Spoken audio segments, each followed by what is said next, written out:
Firstly, eliminate all power to the fridge freezer. Remove any items and glass shelves before leaning it over. Lean the fridge freezer against something sturdy like a wall or tabletop. Lay a towel if needed to stop any scratches and dents. Make sure not to lean the fridge freezer on its back as we don't want to damage any of the coils. Now we can simply unscrew the leg we want to remove.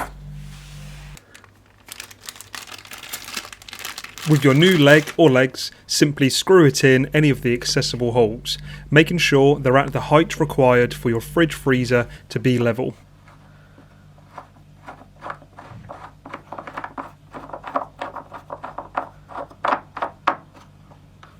Carefully tip the fridge freezer back, making sure to ask for help if needed. Then reinstall the shelves and any items you've removed.